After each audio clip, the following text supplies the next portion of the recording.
culture glorifies this grind mentality where it's like people brag about working on weekends, it's like, and I just didn't want that. I just didn't want that life.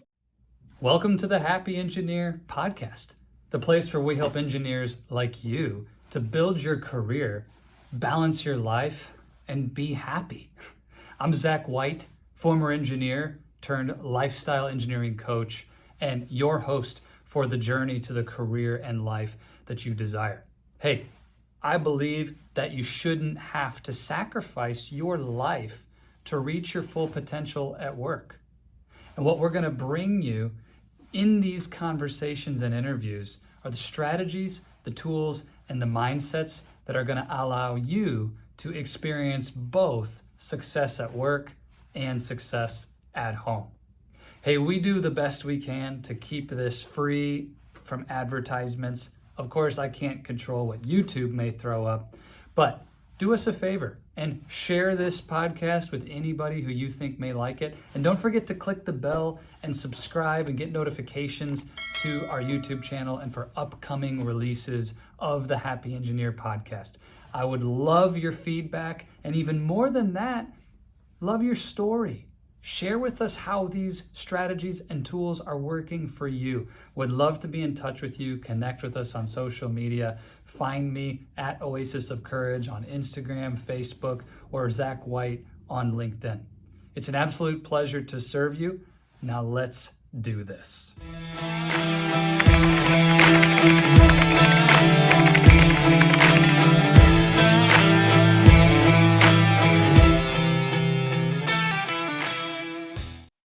Cary, welcome to the Happy Engineer. Awesome to have you on the show today, brother. Zach, thank you so much for having me, man. So the Happy Hustler, let's just start with, how did Cary become the Happy Hustler? Tell us your story, man. Where did that part of your life surface? Where did that Happy Hustler come from?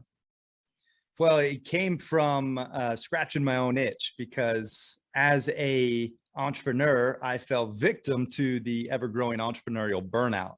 And, I've always been an entrepreneur. I've had construction businesses. I've had soccer camp businesses. I've had businesses that were illegal and everything in between. I'm not proud of some of my past, I'll be honest with you. I used to do things the wrong way and not operate with integrity, and made a massive pivot when I saw the law from the other side and got arrested. And, it was a big shift, but I've since used business as a force for good and operate in pure integrity now and transformed my life. And it really took shape when I was in New York City, hustling, but not happy. I was with my brother, my business partner, and my best friend, and we were growing this tech startup. We were wearing the fancy suits and having investor meetings and going to massive meetups. And we solicited this 7-figure VC funding deal from private capital. And then we had 2 deals on the table, one with Microsoft and one with IBM, to join their BizSpark and global entrepreneurship programs, which came with funding and cloud storage and a bunch of other benefits.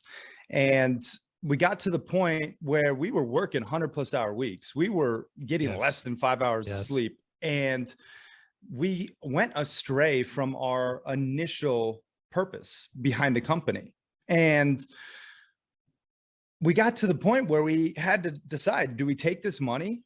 And with the money came a 5-year commitment clause, meaning you're beholden to the business. If someone's going to give you that much money, rightfully so, they want you to be in it to win it. Sure, right? Totally.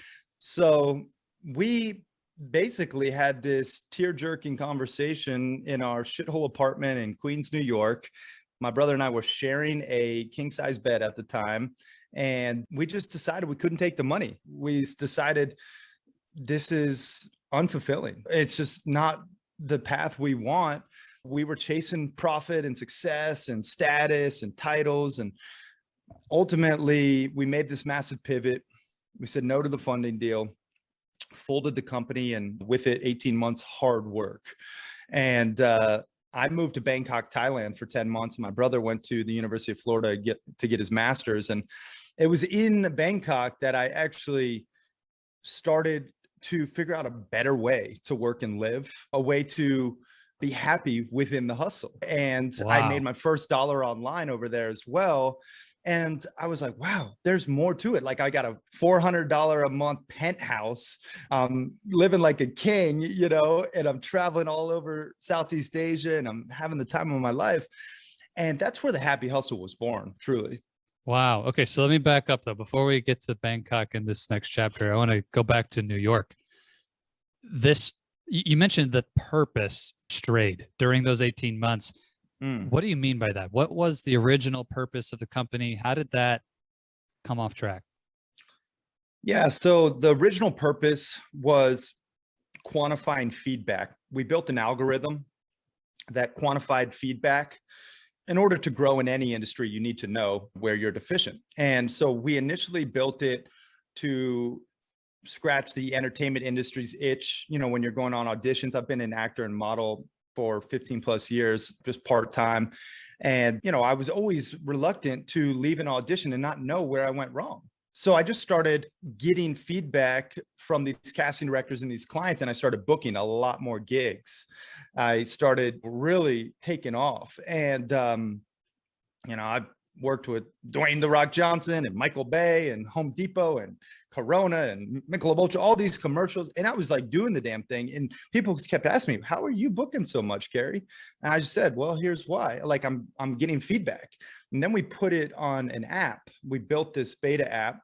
And then people said, can you actually use this algorithm to quantify feedback in the job market? When people leave a job interview. And we're like, yeah, I guess you could. And then we're like, oh, could you use it for the dating industry? Oh yeah, I guess you could quantify your first date and get feedback, Yeah. And it's like, it was just this like morph, but it kind of went astray from where we initially thought we were going to take it. And then, when you're starting to bring in outside capital, you're almost beholden to their vision as well, Yes. And so that's Yes. kind of where we went awry. Coming back to that tear-jerking conversation, what was it that actually brought clarity for you and your brother that this isn't it? Like, we don't want to sign up for 5 more years of this. What was the thing that crystallized that for you? I was just so unhappy. I was so out of balance. I was only focused on just work, and I was only focused on getting the deal, moving the needle, hiring top tier talent, just growing the company, success, status. I think our culture glorifies this grind mentality where it's like people brag about working on weekends. And I just didn't want that. I just didn't want that life. I knew deep down in my soul that I was destined for more. And I'm much more passionate about solving like global ecological issues and massive mindset issues within the human psyche and raising the collective consciousness. That was speaking far greater to my soul than this tech startup, which still has merit today, which still would crush, you know what I mean? But it's just like, you have to decide in life what's really important. I wasn't happy. Couldn't picture yourself doing that for 5 more years, regardless of how much money was available. So you go off to Bangkok to discover yourself, to create some transformation. I mean, I'm sure there's a whole hour worth of stories from Bangkok, but condense it down. Like, what was it that actually created those aha moments or awareness for you while you were in Bangkok? Yeah, it was just the freedom. We all crave 3 types of freedom: creative freedom, time freedom, and financial freedom. And over there, I had all 3. And when I realized that there was just a better way for me to live and work and be happy within the hustle, I just started putting this framework together. And that's where the 10 alignments of being a happy hustler, the soul mapping acronym, started to take form. And then it evolved over time. And then more and more people were asking me about how I created this lifestyle entrepreneurship business and how I can kind of have it all and do these different things. And by no means am I perfect. I have so much room to grow, and I'm a constant student of life. But I did cracked the code on this work-life balance thing in some capacity. And so Awesome. that's now my message, is to how to actually find that blissful balance. These three freedoms you mentioned, this is a really powerful concept that everybody desires: creative freedom, time freedom, and financial freedom. I'm curious, Cary, you've worked with a lot of leaders in all different sectors and industries and type of work. Which of those three is the hardest one for people to actually create? I would say time freedom. Financial freedom, people can create wealth. And you oftentimes, in the process of creating wealth, you lose your time. And creative freedom, that's achievable along the journey of wealth creation, right? When you have more capital, you have more creative capacity to, follow your desires. But time freedom is the one equalizer for everyone. Time is constantly ticking away. And I've been recently contemplating my own death more. And I know it's a little grim, but there's this Latin phrase, memento mori, and it means remember, you are going to die. And in the country of Bhutan, they are reminded that they are going to die 5 times every single day. So I actually have an app on my phone called We Croak that reminds me I'm going to die 5 times a day. And it also brings a positive quote to remember to live with urgency and intentionality. And when you remember you're going to die, not in a pessimistic, evil, despairing way, but just like it's a fact of life. You truly do start to live with more urgency, with more intentionality. You say no to more things and yes to the things that you are aligned with that are going to achieve the desired result. It's interesting you say that.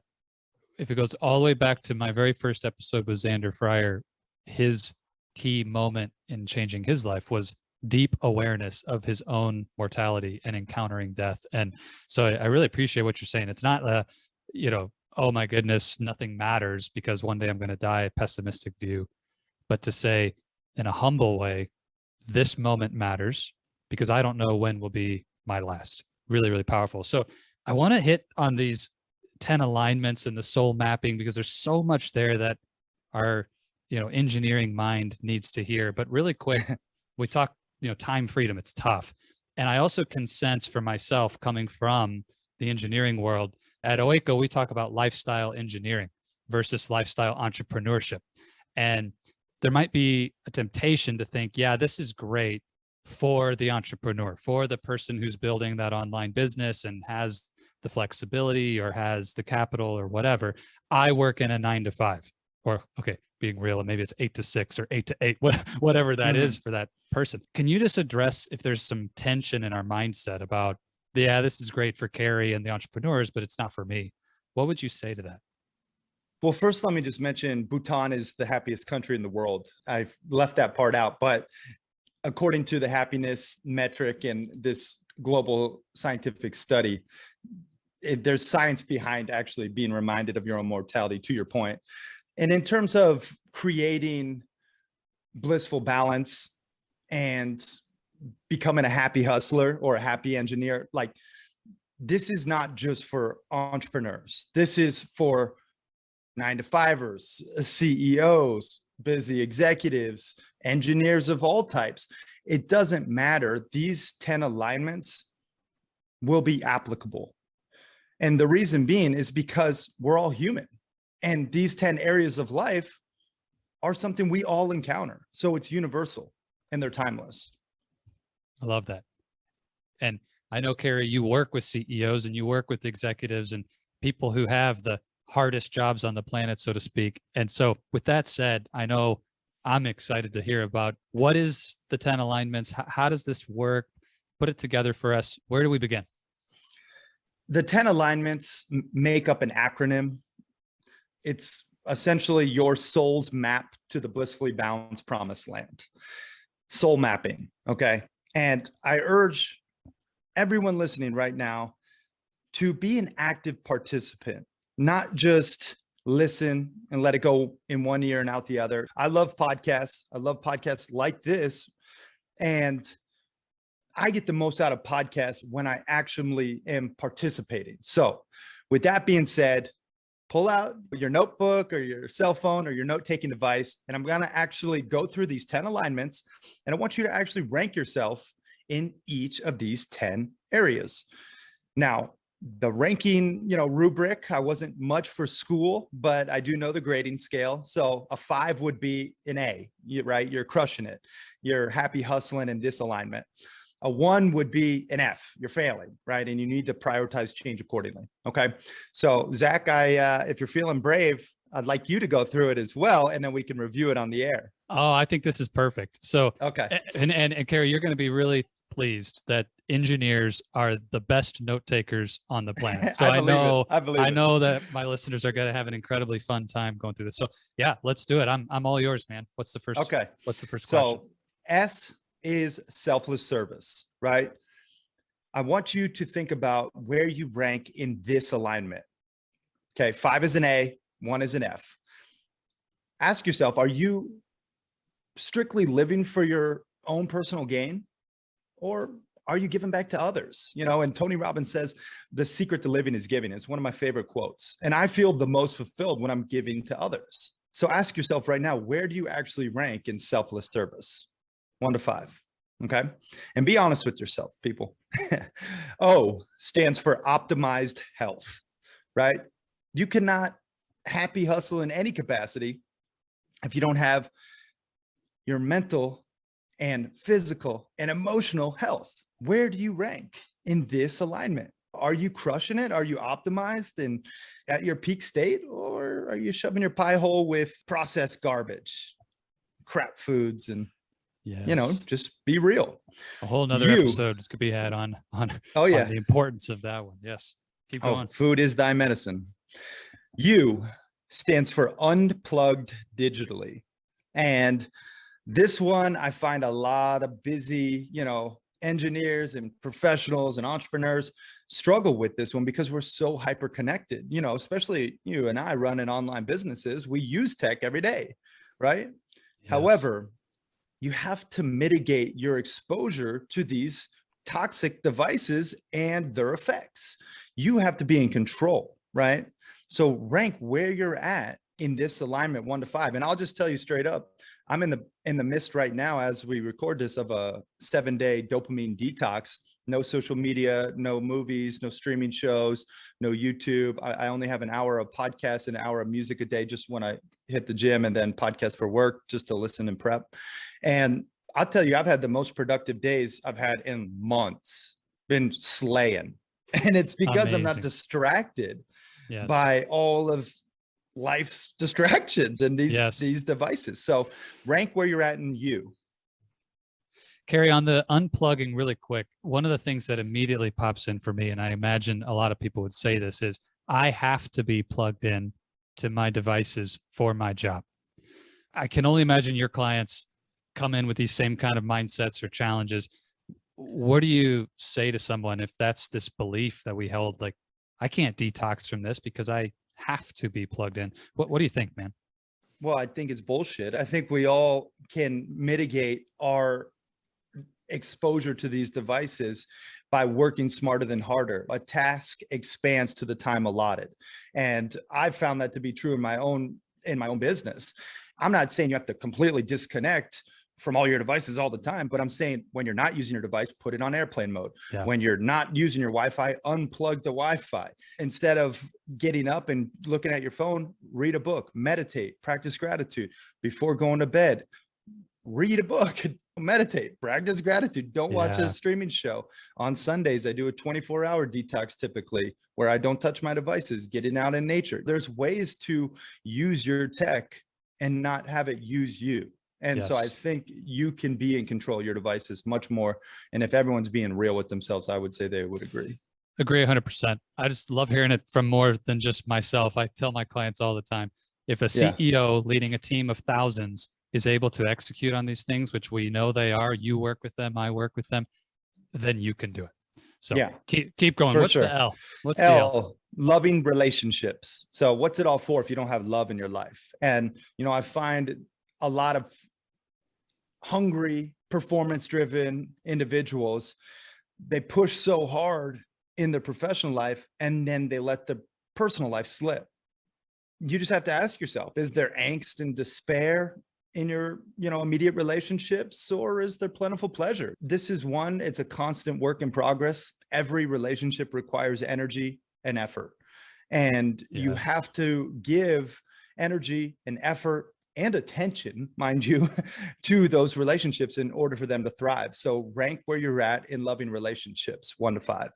So we got the soul part down. Zach, do you want to review your 4? Yeah. So my selfless service score is a 4. I give myself a B in that category. The optimized health, I feel great in that area. It's something I take really seriously. Health and vitality is my number 1 core value. So I gave myself a 5 there. Unplugged digitally, it's 2. I'm in that place where I'm pretty constantly plugged in, Cary, without, I'll say there's some moments of exception, like you're doing with a detox. I'll fast for 3 days or something from food and digital plug it. But on a day-to-day basis, man, it's not good. So it's a 2 for me. And then loving relationships, a 3. My amazing spouse, Johanna, who Cary, she's been on your incredible podcast, but we're in a great place. But what really struck me as you described it is the plentiful nature. Like, I don't do a great job of extending that into that next level circle. And part of it is what you're saying, that time and hustle with clients and the business and these other things can make it tough. So it's a 3 for me. Yeah. And here's the thing, everyone listening, I hope you give yourself grace. This is a baseline. It really is just important to measure yourself in these different alignments, because what you measure, you can manage. So we got the soul part. Then let's get into the mapping part. Okay. And M stands for mindful spirituality. Are you connecting with a higher power? Are you praying and meditating and practicing gratitude and really tapping into source energy, whatever you believe in? I don't really care what you believe in. I just care that you believe, and that you have faith in something bigger than yourself. So rank 1 to 5 in this alignment. A, abundance financially, right? Everyone thinks this is probably the most important, but it's not. They each have equal importance, but you got to make money. If you want to be a happy hustler or a happy engineer, you got to be making money. And for me, it's really important to have a system that saves, invests, and spends wisely for me for eternity, like that works while I'm sleeping. If you're living paycheck to paycheck and really worried about your finances or in debt, it's tough to, be the best version of yourself. So abundance financially is an important alignment. So rank where you're at in this one. P, the first P, personal development, right? You're either growing and evolving or you're shrinking and dissolving. And those are the 2 options. So you decide. And, I have a personal growth system for success where I'll read 30 minutes every morning. I'll listen to something educational and inspirational in the afternoon, and then I'll watch something visually stimulating in the evening. Now, since I'm on my dopamine detox, I'm not watching, but I will say that keeps me growing every single day. And it's little decisions like that that will move the needle in your life. So rank where you're at in personal development. The second P, passionate hobbies. And this one is by far one of my favorites. However, it's one that I see the majority of people lacking in, right? They're not doing fun things. They're not doing fun things that they enjoy. They're too busy, quote unquote, right? This is one of those alignments that truly will skyrocket your happiness. When you start to fill your own cup, you can give from your overflow. And for me, I live in Montana. I love the outdoors. I love fly fishing and horseback riding and practicing martial arts and playing soccer. I played soccer in college, and I thought that was my path to play pro. And I still get after it on Sundays with the guys. And, it's just little things like that. I do dancing with my fiance, we'll go do dance classes. I know you're a dancer too. Yeah, that's right, man. There's a lot of little things that I enjoy doing. I painted these like splatter paintings behind me recently. I had a blast, and it's little things like that that just keep you balanced. Yeah. So ask yourself where you're at in passionate hobbies. On this one, Cary, something that I'm curious for your perspective. I hear a lot from my engineering clients that I don't invest a lot of time into these other hobbies because I love my work. I really do enjoy what I do for work. And so I put in these long hours, but I love it. That's the story that they're telling themselves. And there may be a lot of truth in that, but they're lacking in this alignment. What's been your experience if somebody is living in that mode where it's, I don't need passionate hobbies because I love my work? What's your thought around that? Yeah, I would disagree strongly. I think everyone needs passionate hobbies. And you really have to get back to that childlike wonder state where you think about what you really enjoyed as a kid and get back to some of that joy, because you will do better work when you actually have time away and can decompress and just be yourself and creative and have fun. And here's the thing, awesome. Oftentimes with passion hobbies, you got to pay for it, you know? So Yeah. it's like, I know there's barriers with these passionate hobbies, but this is a key component of living a blissfully balanced life. So that's the second Well piece. said. Well said. And you and I have in common, dancing and horses are two of the most Yep. expensive hobbies on the planet. Yeah. Yeah, and, true. And but it's so good. And the other thing I'll add to this for the person who's looking at what's my alignment score here, and I've found if you work in a domain that's heavily centered around your mind, which engineers are, it's great to have a part of your passionate hobbies be with the body. And if you work in a space that's heavily leveraging your body, if you do physical labor all day, to have passionate hobbies that are in that opposite domain of the mind, something that for me has always been effective to get back into balance and finding. I love the childlike wonder. What a great phrase. Yeah, great point there. Great point, Zach. Now, I stands for impactful work. And this means you're actually infusing your passion, that inward calling, with your purpose, which is that outward serving mission, to actually make a positive impact, to positively leave a legacy that is bigger than yourself. I know the engineers out there, they most likely got into this profession because they feel a sense of meaning behind it, and it is meaningful work. However, maybe there's a little more to it for you, and there's a way that you can go deeper. And I always like to ask those brand builders questions that you and I both, resonate with. It's, what problem do you actually feel called to solve? Who exactly do you feel called to solve it for? And then what's your uniqueness, and how can you exploit that in the service of others, right? So rank I, impactful work, where you're at. And then N, nature connection. Getting outside, tapping into this beautiful Mother Earth, and just getting back to our primal being. This is so imperative, especially now. We spend 96% of our time indoors. And this is one of those alignments where I just really get back to a grounded sense of peace and calm when I'm out in nature in the wilderness. That's why I actually do these Montana Mastermind Epic Camping Adventures, where I take high-level entrepreneurs into the backcountry wilderness for 5 days. We camp out, no tech, no devices. We're 10 miles deep in the wilderness. We hike in. I bring in a primitive survival expert, a fly fishing expert, a professional backcountry chef, and we have a business mastermind, but we completely detox and disconnect. And people have the most miraculous results in their business in the weeks to follow. It's crazy because they're so refreshed and so rejuvenated. And for me, this alignment is more than just getting out in nature. It's actually protecting it. So I want you to think about truly how much of an eco warrior you are. Are you showing up and voting with your dollar and making conscious choices, supporting B corporations, very transparent companies with ethical supply chains? Or are you just buying the cheapest crap on Amazon?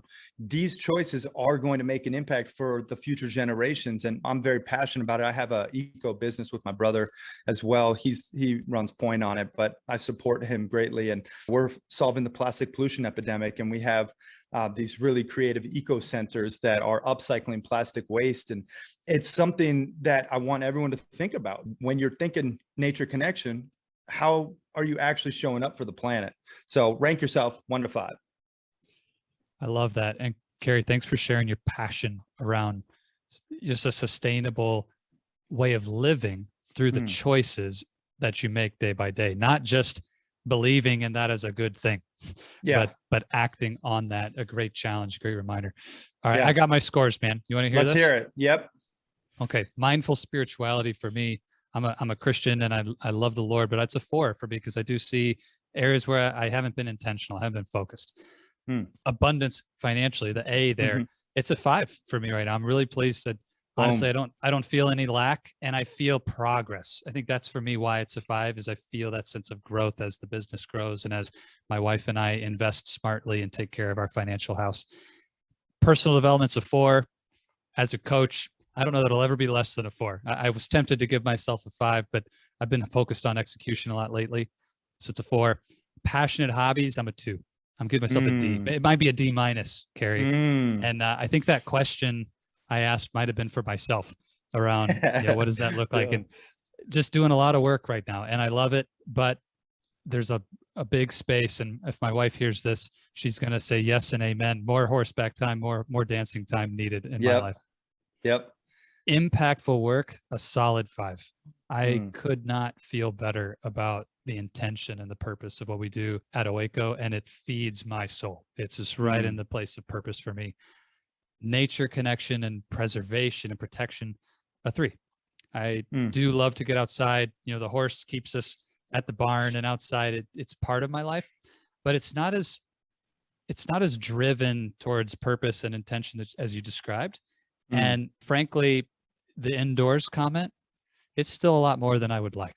It's a lot more than I'd like. So the good news, Cary, is I'm taking action on that already in Q1. We're going to spend some time in the Dominican Republic soon.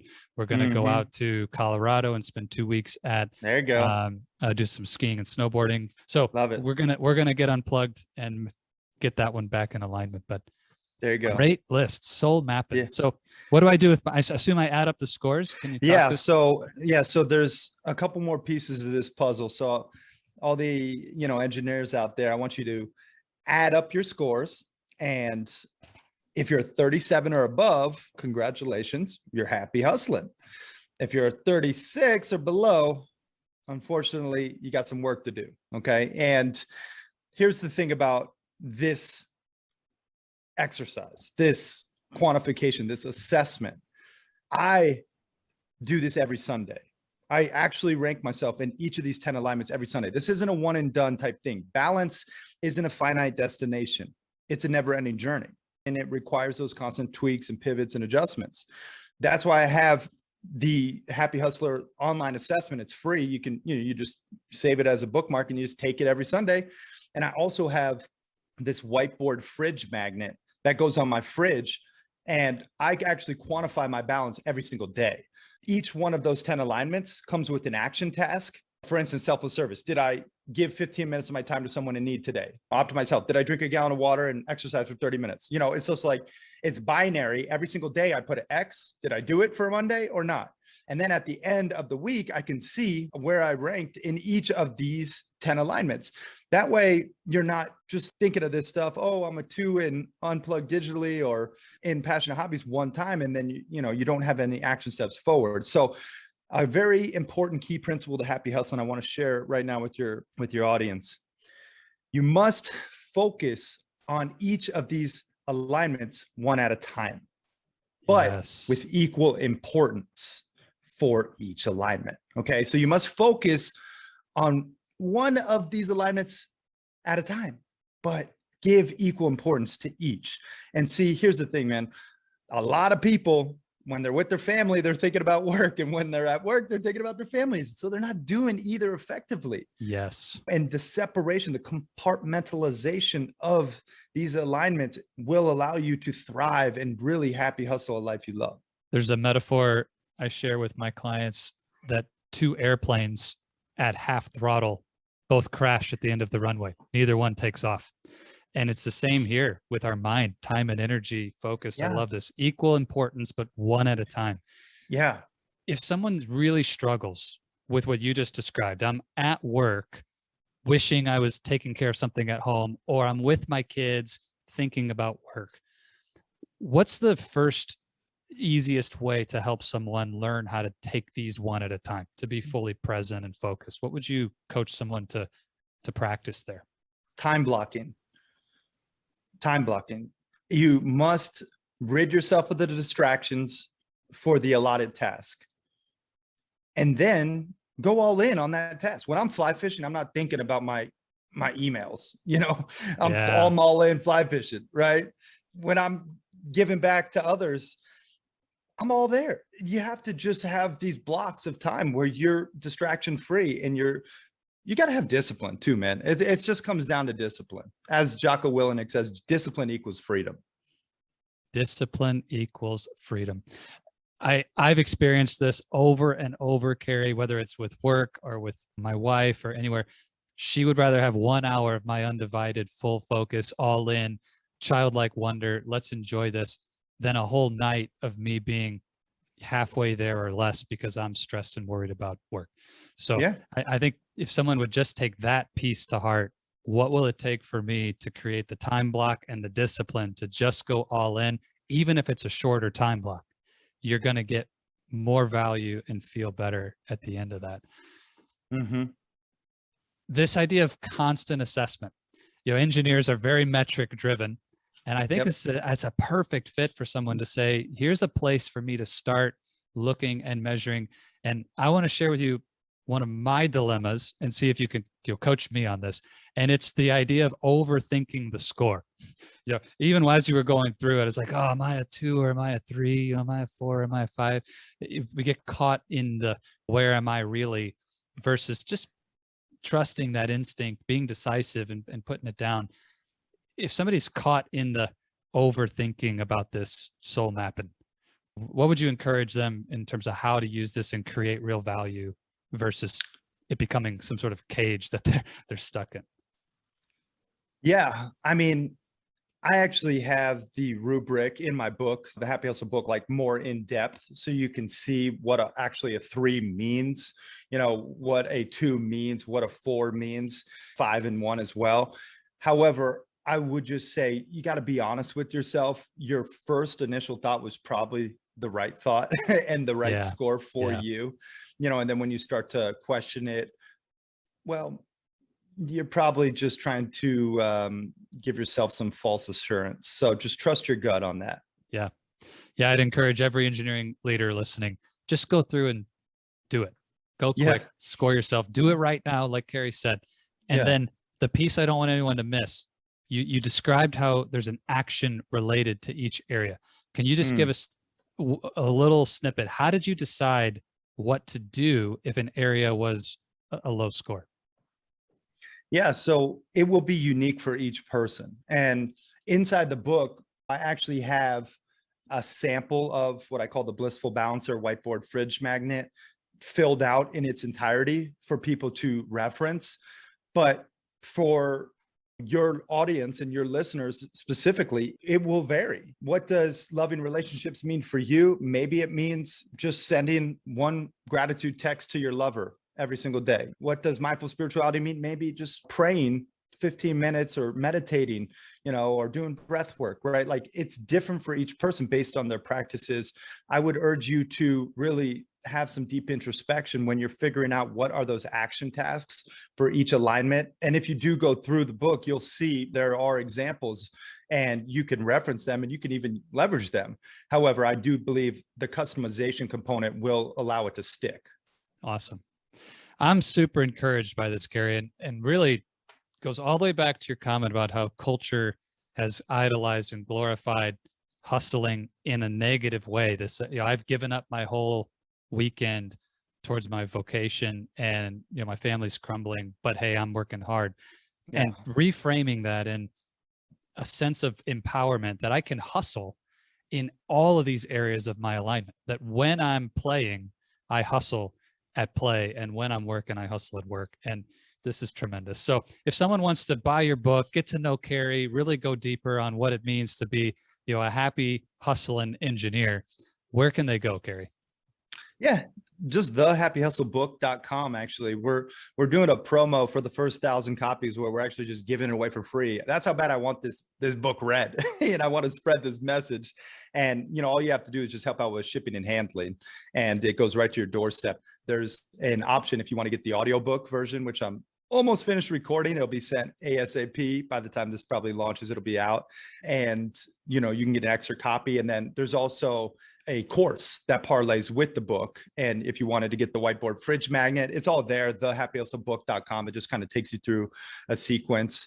And then, if someone feels excited to explore further, I have the Happy Hustle Club as my membership community, and then the Montana Mastermind Epic Camping Adventure for the right people. It's a very select group, but if you want to apply for that, it's all there, thehappyhustlebook.com.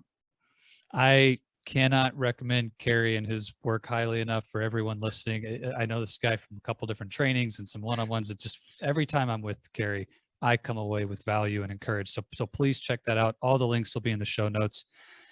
Cary, I want to wrap with our same place I always end. I'm super excited to hear your perspective on this. Great engineering and great coaching, the work you do, has in common that questions lead and the answers follow. And for that engineering leader who's been listening to this, seeking alignment, seeking blissful balance, what would be the best question that you would lead them with today? What does success actually look like for you? What does success actually look like for you? Because we get caught up in other people's definition of success. So determine what success is actually for you, and then reverse engineer that process to achieve it. Beautiful. Cary, thanks so much for the time being with us today. This has been tremendous. Thanks, Zach. Peace and love, everyone. Hello, my friend. Zach White here again, and I wanted to let you know that's all we've got for this episode of the Happy Engineer podcast. Thank you so much for investing your time with me today. It is an absolute pleasure to be able to bring you this content. Just as a reminder, it would be amazing if you would subscribe and share this episode with any other engineers you know who may benefit from this. And if you're like me, I hope that you'll take some notes and, more importantly, take action. In our audio version of the podcast on Apple Podcasts and any place that you go to find podcasts, there's a little more content from me about this episode in the debrief. If you really want to hear about how to put this into action, I'd encourage you to go grab that. But thank you for joining us for the video version of our interview today. And again, can't thank you enough for helping us to get the word out about the Happy Engineer podcast and what we're doing. If there's any way we can serve you, would love to do that. Go find us at oasisofcourage.com or reach out to me on social media at Oasis of Courage. And don't forget again to subscribe and click the bell to have notifications of upcoming releases of new episodes of the podcast. As always, I want to leave you with this. If you stay in your comfort zone, you're not going to grow. So let's crush comfort, create courage, and let's do this.